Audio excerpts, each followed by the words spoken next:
The Birth Circle podcast features experts in all the nuanced areas of pregnancy, birth, and postpartum with the aim of helping women make the choices that will keep them safe, healthy, and empowered. We respect all birth choices and believe in supporting informed consent and evidence-based practices. Nothing said on this podcast should be taken as medical advice. You should always seek the advice of a competent professional for your care. Welcome to the Birth Circle podcast.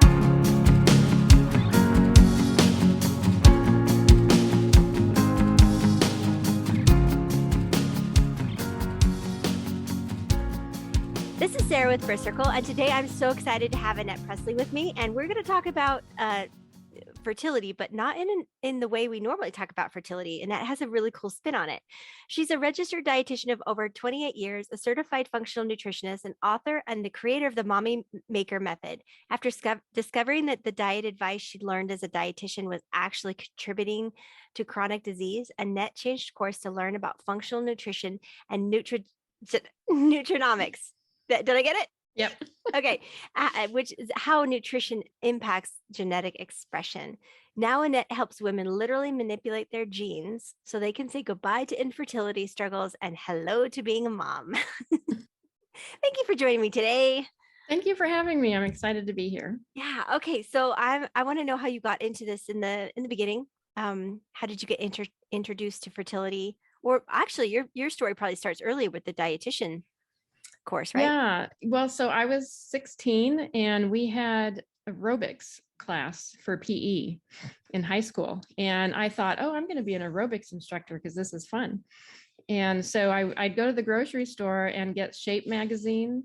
And it was the nutrition articles that just really interested me. So when I went to college, I put nutrition down as my major and nobody said I couldn't. So I became a dietitian. And then about halfway into it, found out that the advice I was giving out was actually causing chronic disease and obesity. And so I changed my mind. I actually had to defend my credentials, basically for telling people to eat butter instead of margarine. So that was fun. Wow. And We're very doing that whole eye-opening. war, huh? Yeah. Very enlightening experience. But I won because the science is on my side. And then it was one day I was at church and God told me to go tell this girl, Sharon, I could help her get pregnant. And I know I'm like, who does that?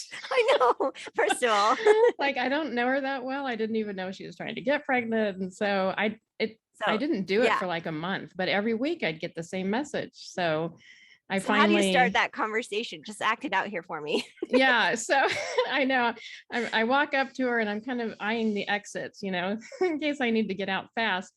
And so I just said, Sharon, if you're trying to get pregnant and it's not working, I can help you. And then I just kind of held my breath and waited. And she kind of stepped back a little bit and she's like, her eyes got really wide and she's like, we've been trying for almost 2 years. And we decided we didn't want to do IVF. So, and so I'm just like, oh, great, then I can help you. I know, it's like, whew, that worked out okay. Wow. Okay. So then you were hooked after that. Yeah. And so, well, not quite. So, I actually met with her. I found out she was iodine deficient and I tweaked a few things in her diet, had her take a few supplements, and she was pregnant in 3 months. And so then it was several years later, because I was homeschooling my kids at the time and wasn't really thinking about a job. And so several years later, I was on Facebook and in one of my local moms groups, and somebody posted about their second failed IVF got me attempt. pregnant. So how many women do you who think you responded with similar stories, and like some of them were on their ninth cycle I just started of IVF, 3 so far. It floored me. Okay, I so what didn't are realize some of the specific this was things such you mentioned? Iodine. problem. Let's nerd out on iodine. Why would that be? And so I literally fell on the floor and I cried. Iodine, and because I just thought, we have to do something about for everything. And so that's kind before of the 1940s. I guess how I got into it. Everybody Wow. had it in their so medicine cabinet. Our soils had more iodine in them. And so nowadays it's a very different story. So nobody knows what iodine is. There was a study done in like the 1940s on rats, and the conclusion was that iodine caused thyroid issues, and so we shouldn't use iodine. It was a very bad study, and it was just one study on rats. I've heard about that study actually. Yeah. So, and then penicillin kind of came out around the same time and became the magical cure-all. So iodine just kind of got swept away. But what we notice in iodine deficient countries is that they have a high rate of miscarriage. And they also have a high rate of lower IQs in children. And so iodine doesn't just affect your ability to get and stay pregnant. It actually makes a difference in the IQ of your children. And it also probably contributes to, iodine deficiency would contribute to like allergies, asthma, ADHD, autism, and all those kinds of things, which we're seeing more of nowadays in children. And so the problem is that not only are we not getting enough iodine in our diet, and we think iodized salt is good, but it's usually the iodine is evaporated by the time you buy it on the shelf. So you're not actually. Wait, I thought it was a micronutrient. How can something evaporate like that? Yeah. Well, like salt kind of evaporates too. But it's just the longer it sits, the less potent it gets. It's not very shelf stable. It kind of has a half-life type thing. Interesting. Right. Yeah. And so we run out of that. And then the other problem we have, and we also don't eat a lot of seafood in this country, like in seafood, which are really high sources. And then the other problem is that we have so many. Well, actually, I like to describe it as iodine. I don't know if you used to watch the Munsters. Show back in the day. Tiny. So it was this family of monsters, and then they had one normal, like their niece was a normal human in the family. So iodine is like the normal human, and her family, which is bromide, chlorine, and fluoride, are like the monsters. Yeah, and so they all compete for the same receptors in the body. And so every cell in your body actually has an iodine receptor. But bromide will crowd her out. So bromide, chlorine, and fluoride. So bromide is found in fire retardant clothing and mattresses, that kind of thing. So imagine, we put children in fire retardant pajamas. So we've got this bromide building up over time. But then it's also in cars, furniture, carpet, computers. I mean, it's pretty much, if you're alive, you've probably been exposed to bromide. And then we also, some beverages have it, brominated vegetable oil, like in orange flavored sodas and things. And then we also, instead of using iodized flour, we started brominating flour. And so again, whose idea was that, and why?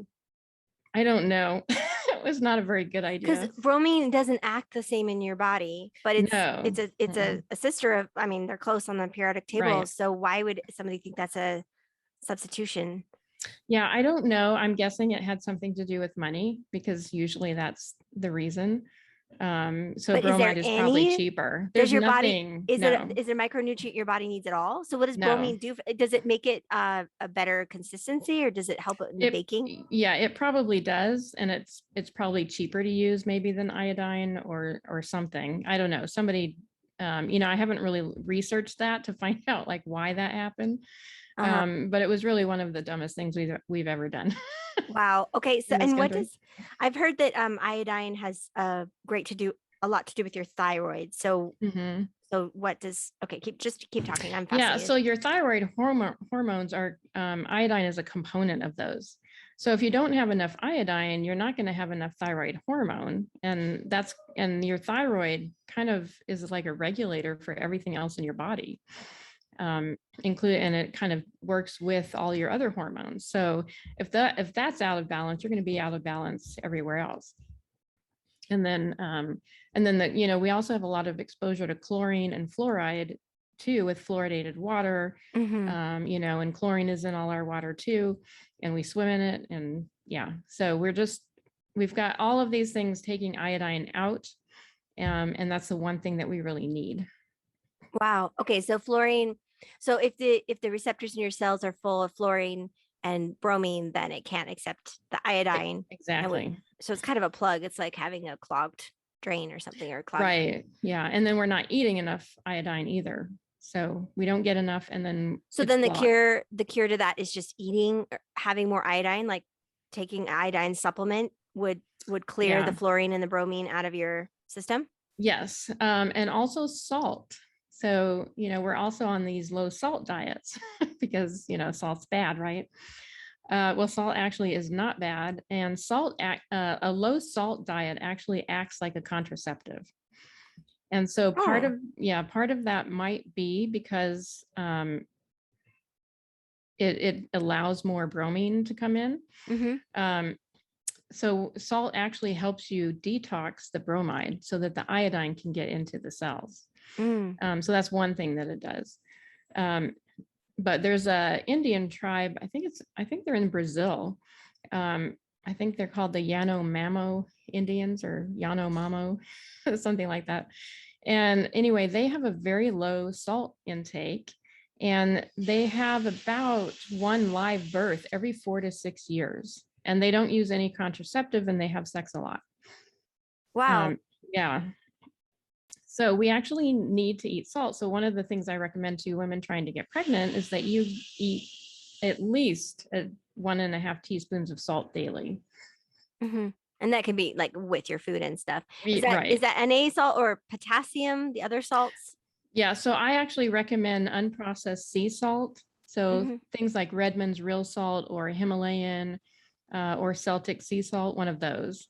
And generally those are lower in iodine, but like I said, you're not really getting the iodine from the iodized salt, so it doesn't matter. And then I have them use Maine Coast kelp flakes to also sprinkle on their food with their salt. Interesting. Okay, so you got iodine, salt. How about oils? So yeah, oils. You mentioned the margarine versus butter. Right. And so probably one of the most toxic things we have ever done is tell people to eat margarine instead of butter.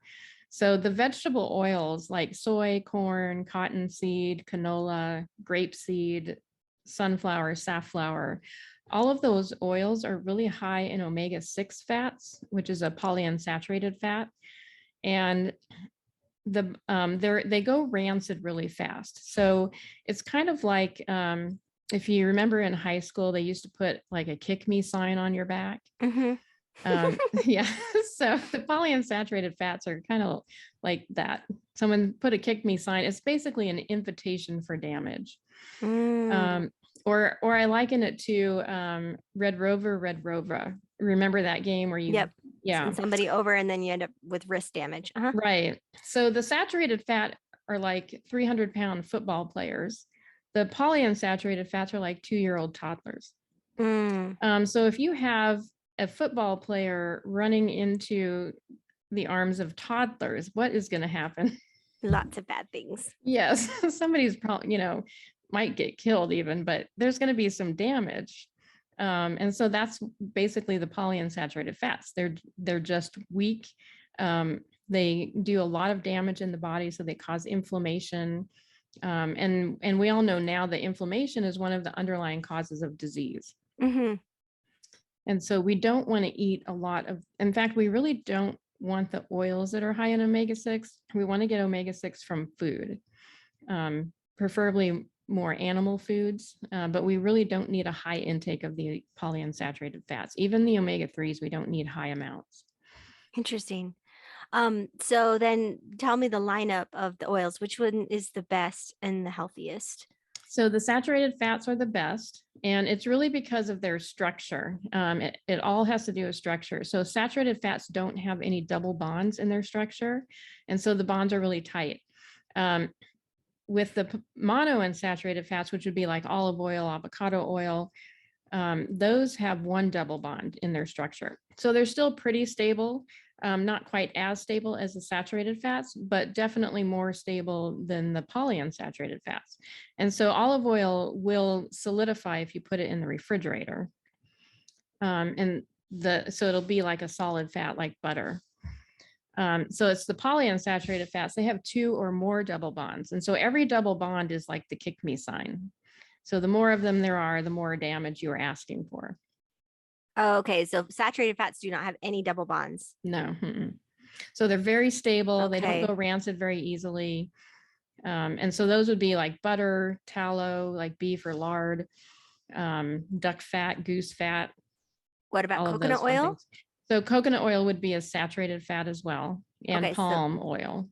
and palm oil, but Mhm. palm comes out of endangered areas. Bad. Yeah. If you do palm, I recommend the red palm Mhm. because generally that's sustainably harvested, and it's also a great source of vitamin E. Oh, cool. I bet you it's hard to get though. Well, in the health food store, it's not. Okay. And what about the flashpoint? Can you cook with these things? Yeah, so the saturated fats are the best to cook with because they don't go rancid as easily. The polyunsaturated fats, the last thing you want to do is cook with them because heat will damage them even further. You never want to cook with canola oil, cook with Right. butter. Yeah, cook with butter, coconut oil, lard and beef tallow really are the best things probably to cook with. And then you can cook with olive oil. So it has antioxidants in it that protect it from the heat. Got it. Okay. All right. So then okay, interesting. So and I know we stopped using canola oil because you can like open the bottle and it can smell like rancid. Yeah, and so it's usually rancid by the time you buy it. Yeah, and some like when snacks and stuff go stale, it's not so much that it's the oil that's gone rancid in them. Exactly. Yeah, gross. Okay, what else? What other big items? My mommy maker method. So when I was on the floor crying and trying to figure out fertility, I started doing some research and discovered that in 1980, less than 1 million women suffered from infertility. And now that number is over 6 million. And infertility has actually been rising 1% a year since 1990. Whoa. Yeah. And then miscarriages have been declining or rising also 1% per year. Wow. So like everything infertility related has been on the rise consistently. And so I started to think, well, what has happened between like 1980 and 2020 in the environment? Like what's different? And so one of the things that is different is the vegetable oils. So those came on the market. We really started eating a ton of them probably in the mid 80s when we banned saturated fat. So like lard and beef tallow were banned in McDonald's and all the fast food restaurants because that's what they used to fry their French fries with. I bet that tasted amazing. It was amazing. I mean, yeah. I don't remember the 80s, and even if I was, we didn't eat out, but that sounds amazing. Yeah, we didn't eat out much at McDonald's. Usually it was with my cousins, but Yeah. when I did have it, it really was amazing. And the fries have never tasted the same since. I mean, not that I eat there anymore. So why did they ban them? Because they thought it was unhealthy, or because of because we kind of got on this saturated fat is bad and cholesterol and it clogs your arteries and all that kind of stuff. The problem is that there's no science to support any of that. We've never had any science to back that up. And that's what I discovered, halfway through my career. And so what happened is basically Ansel Keys, he was a researcher. He's the one that came up with this theory that saturated fat and cholesterol in the diet caused heart disease. It clogged the arteries and caused heart disease. When he presented it to doctors, they laughed at him because they thought that was ridiculous. I mean, if you think about it, we've been eating butter for thousands of years. That's my argument. I remember in the 90s when my mom, I like the taste of margarine, but I remember thinking, why would this newfangled thing replace something we've been eating for millennia? Yeah. So like butter just all of a sudden started causing heart attacks 100 years ago. I mean, it doesn't really make any sense. But so Ansel Keys was a very proud man. And so he didn't like being laughed at. So he designed a study to prove that he was right, which is really not the way you're supposed to design a study. No. So you're supposed to design it in such a way to eliminate as much bias as possible. But he designed it to incorporate as much bias as possible. So he took 7 countries, and he plotted on a graph the amount of fat available for consumption in those countries, and then the number of deaths from heart disease. And he was able to show like this perfect line. So the more fat consumption, the more deaths from heart disease. And so it seemed like proof positive. The problem was there is data available on 22 countries. And if you put all 22 countries on his graph, there's no line. The levels are just all over the place and there's no correlation. And he could have picked 7 different set of countries and come up with the exact opposite conclusion.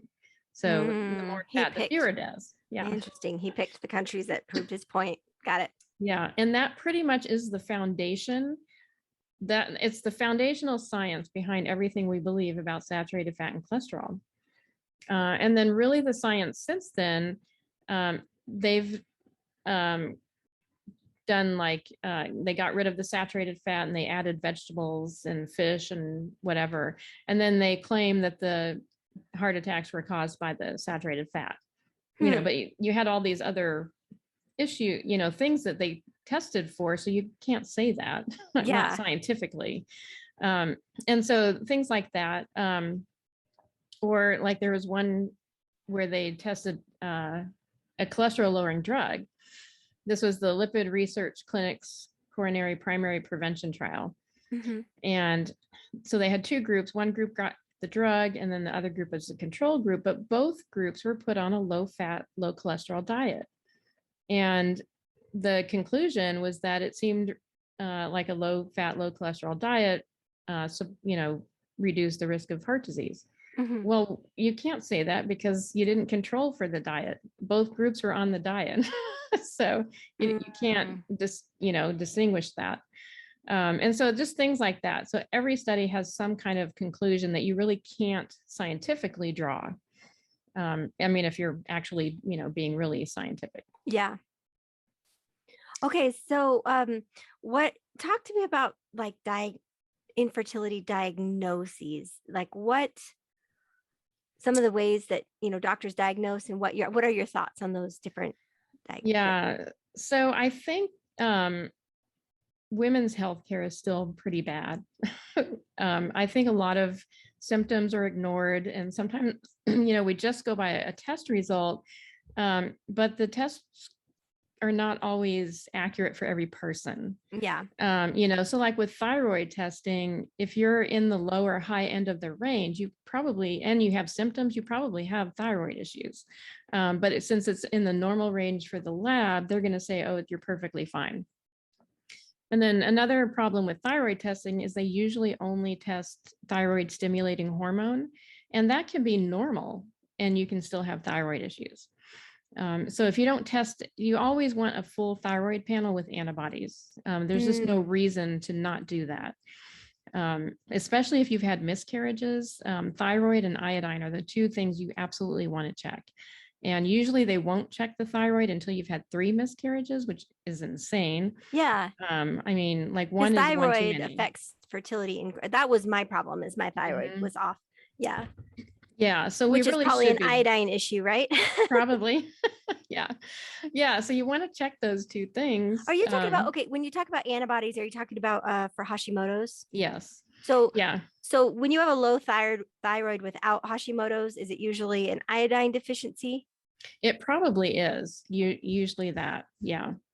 It could also be you're eating too many vegetable oils or, other things that are causing inflammation in the body, that kind of thing. Because there are so many people my age and younger that have thyroid issues. And I just, again, we go back to the millennia. How could it be normal for a 25-year-old's thyroid to give out? Like, it just does not make sense to me. No, it doesn't. And it's not normal, but I think it's a result of the increase in bromide because it's just everywhere. And then our diet, we just don't eat it. And so that's really what the problem boils down to. But oftentimes to fix it, you have to take really high doses of a supplement. So I always recommend being, working with a knowledgeable practitioner with that. Well, yeah, I could speak to the thyroid thing because I've been doing thyroid stuff for 20 years, but because I'm of the mindset that there's something wrong, that I feel like my thyroid shouldn't be sick in the first place. Something made it sick. And if I could figure out what made it sick, it would heal.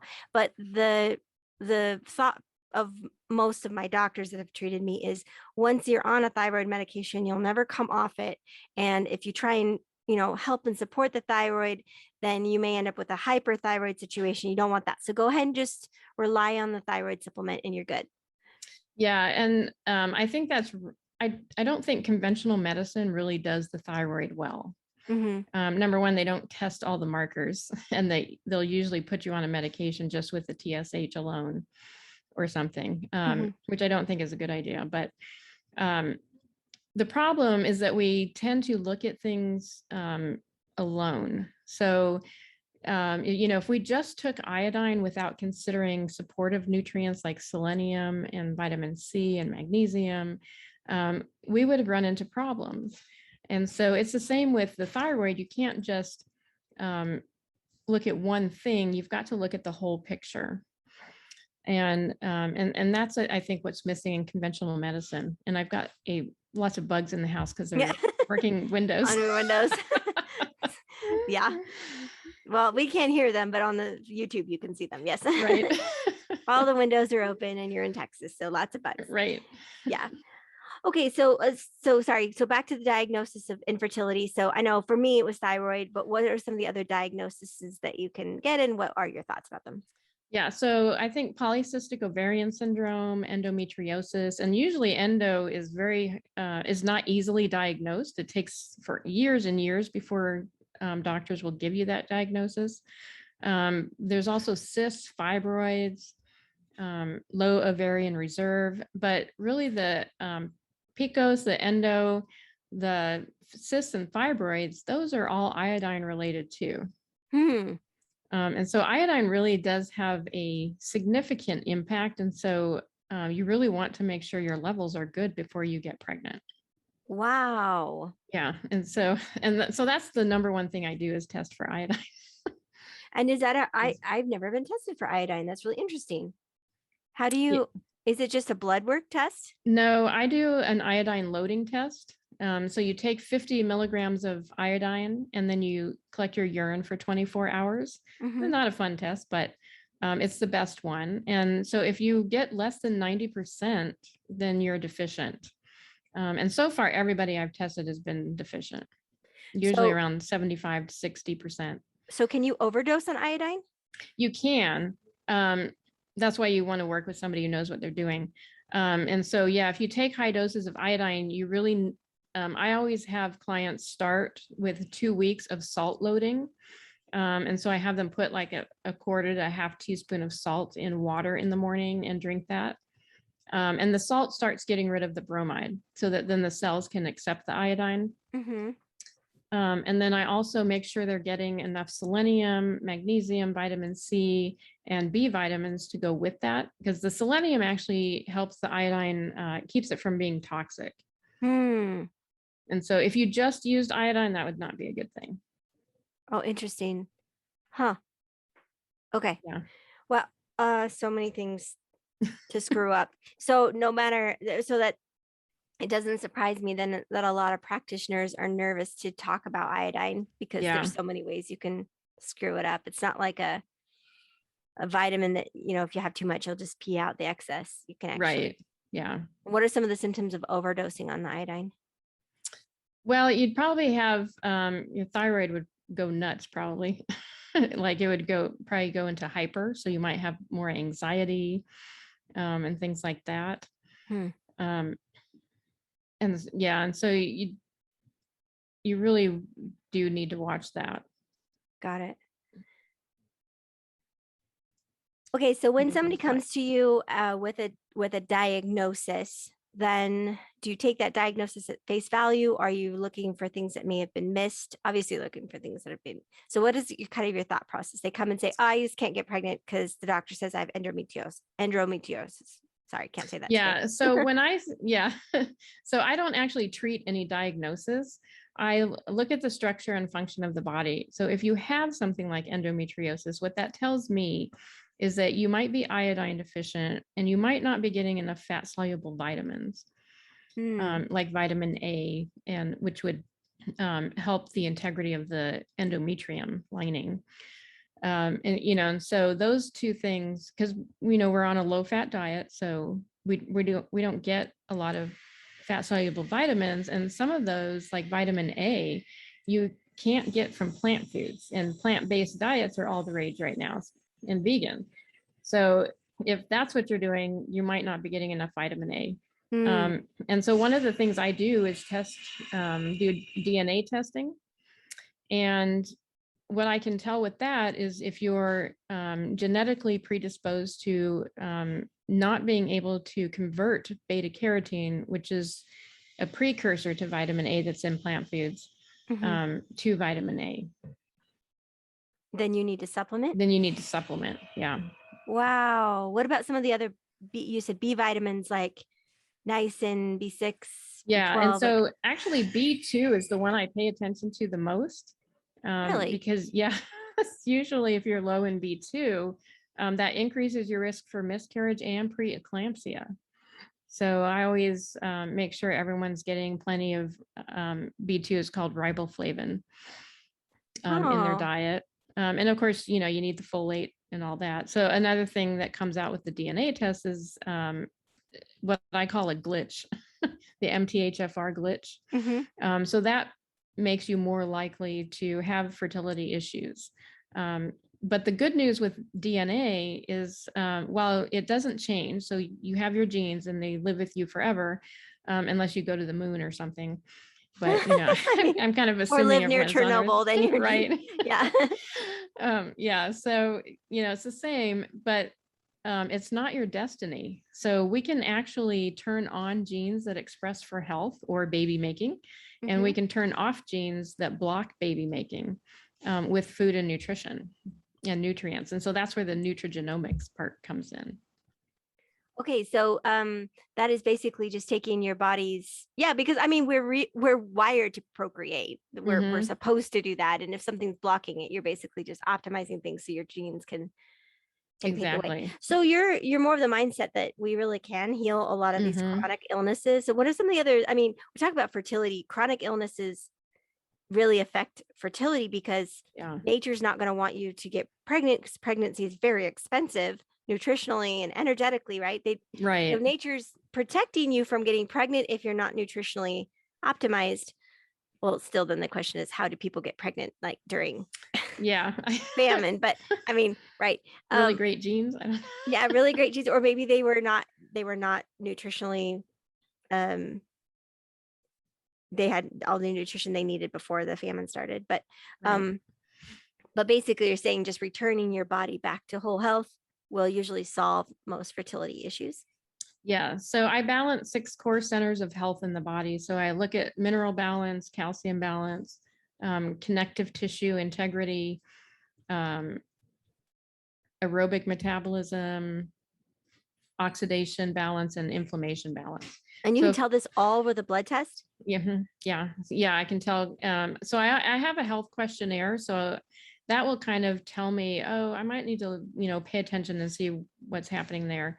But the blood test will actually, based on the results, I can tell, oh yeah, you're in an inflammatory state, or you've got too much acid, or that type of thing, and we can fix those things.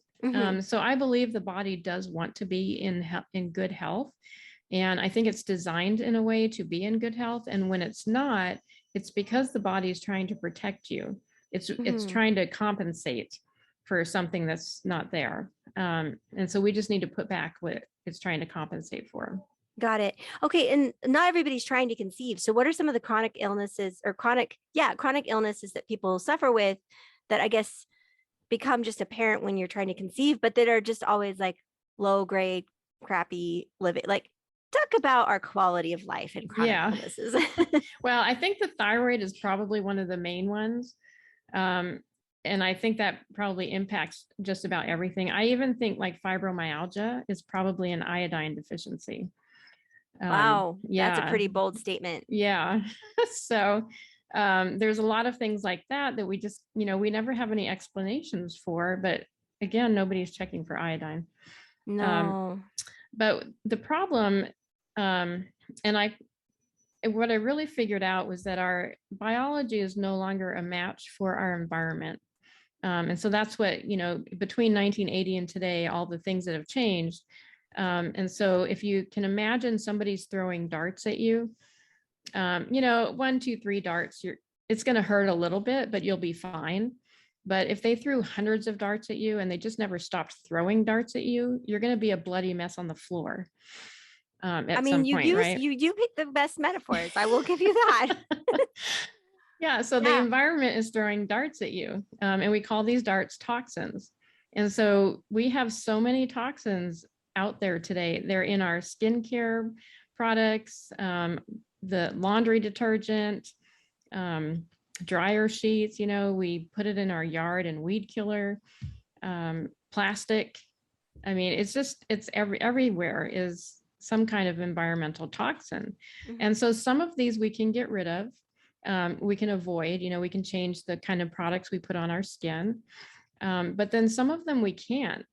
So they're just going to be in, like glyphosate, until we ban that completely. It's going to be in the air. Yeah, Roundup. It's going to be in the air. And we're not going to be able to avoid it completely.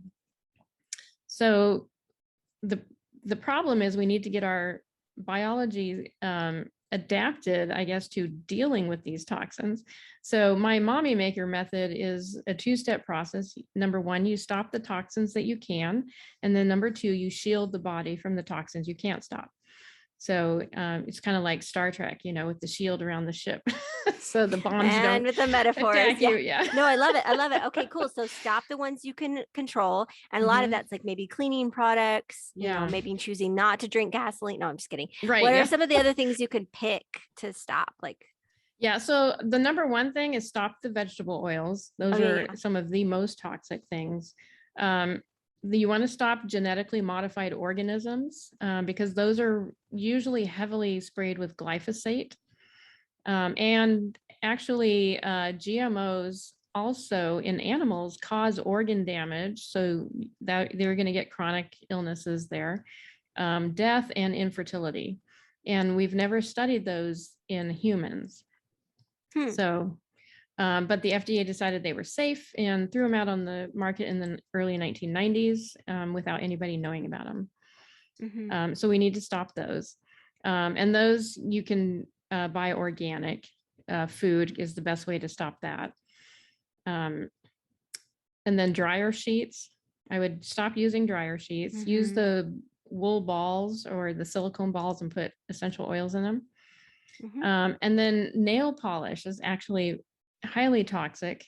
And this will show up in your urine even.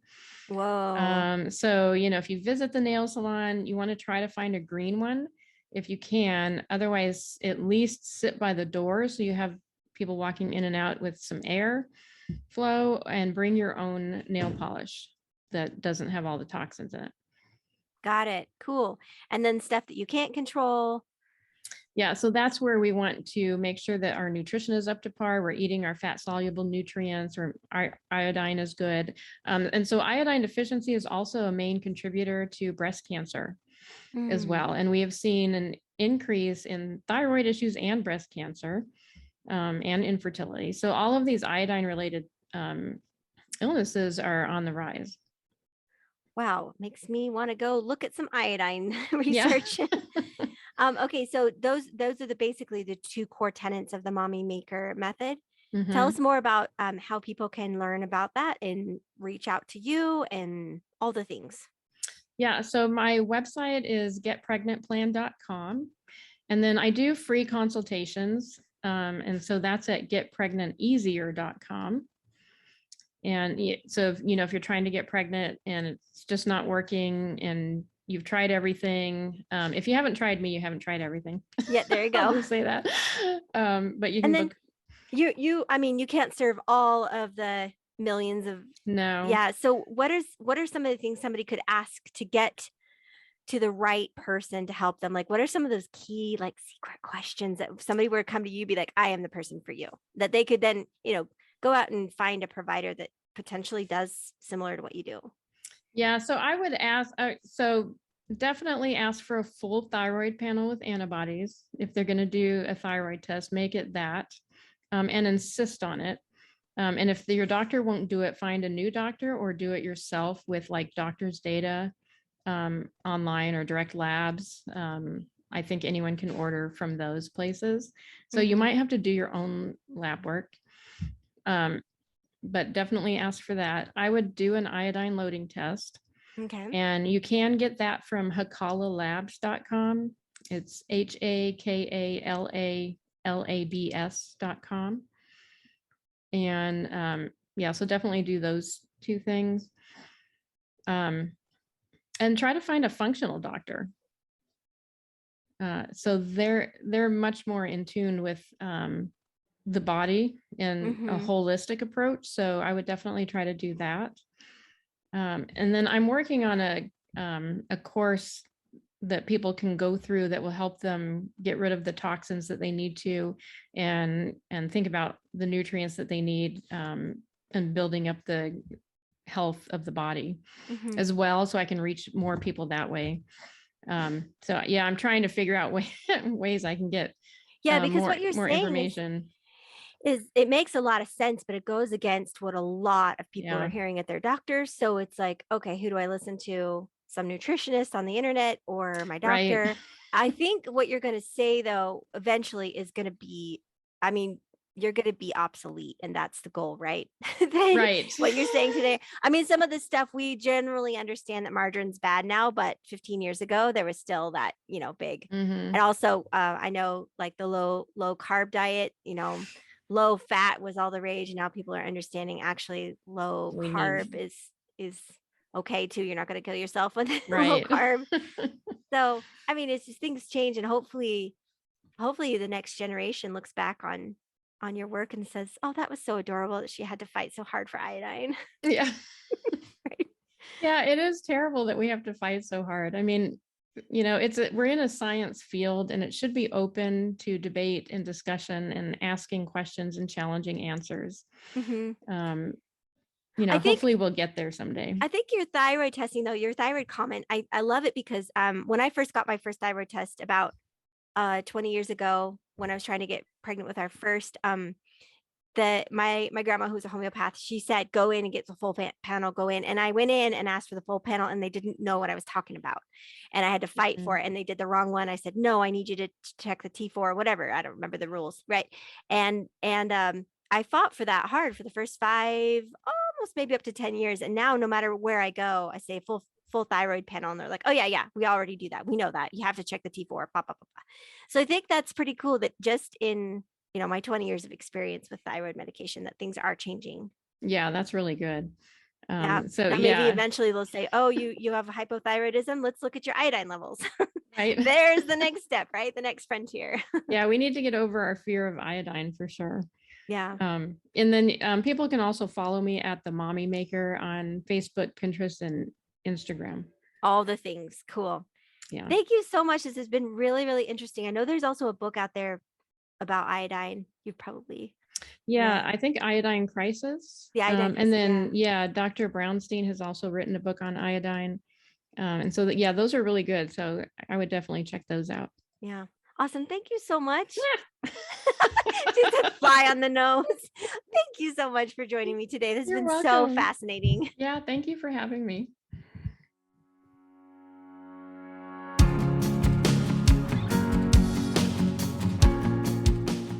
Please visit us at birthcircle.com, join our Facebook groups, or find us on Instagram and Pinterest. We hope you'll use our resources to support your birthing experience.